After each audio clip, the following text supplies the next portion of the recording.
Hello, everyone. My name is Stanley St. Rose, and today we're going to be talking about My Bondage and My Freedom by Frederick Douglass.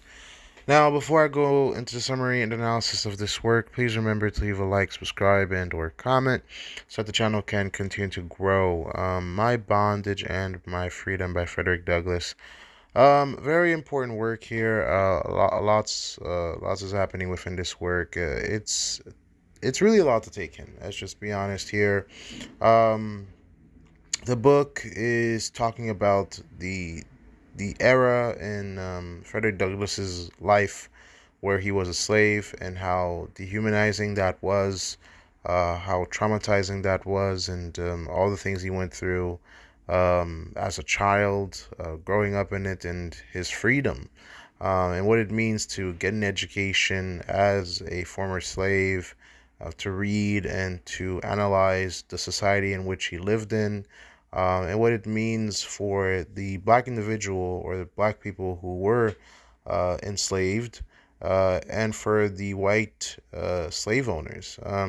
He talks about his mistress that taught him how to read, and how this was a great start for him to begin his education. But then her husband was like, "This is not compatible with slavery," and she stopped, and that changed her character, changed who she is as an individual.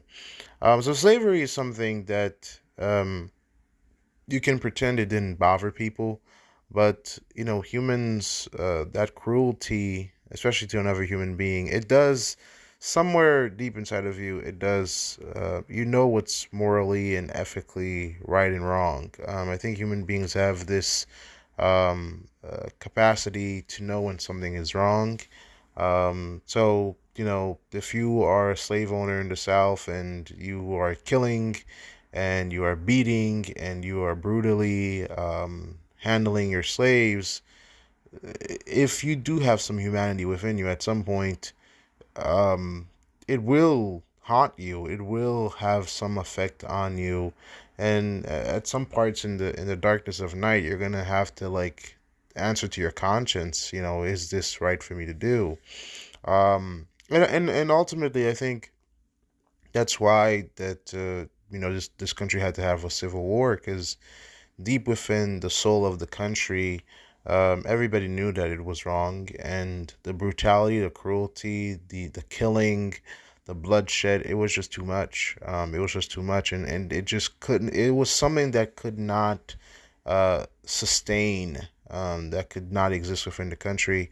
And here within this work, Frederick Douglass is really talking about this. He's really getting into it and showing what it means to be a slave, and how dehumanizing it is, and how it does change the slave owners. It does at some point, within themselves, they have to ask themselves, am I doing the right thing here?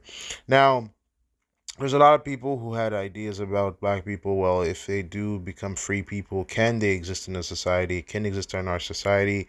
Do they have the intellectual capacity? Because at the time, some people really did believe that black people were just property, that they didn't hold the necessary means to, you know, get an education and be productive, and people that can reason and go to school and obtain normal work. That was a conversation. But Frederick Douglass uses his story from being a slave to being a freed individual to obtaining an education, and to all the works he wrote, analyzing and presenting the data and showing, his intellect, and how far he went from being a slave to being a freed man, to traveling and giving speeches, and really showing and depicting, and you know really showing the world the cruelty and the depth of slavery, and how wrong it is and it was. He was an abolitionist, and his movements, the way that he carried himself and using himself as an example of what black people can be, was very powerful, very strong. So this work here is written, when he's literally a freed individual and he had time to really think and really consider what he had went through as a freed individual, an individual that was intellectually smart, and had some time to really look at the country, look at the world, and seeing the plight of black people, of people who are free, and people who are enslaved. Because even the people who are free, you might not be a slave, because there was a point within the country where you had free states and you had free states that were not free, and the slaves that made it to the north, they still had to exist in a world where racism exists. Let's not forget about that part. You may be free, but that doesn't mean you're a full citizen. So civil rights was something that had to be fought for. You could be free, but being free and society is against you. You can't invest. You can't own property the way you should. You're not properly represented within the courts.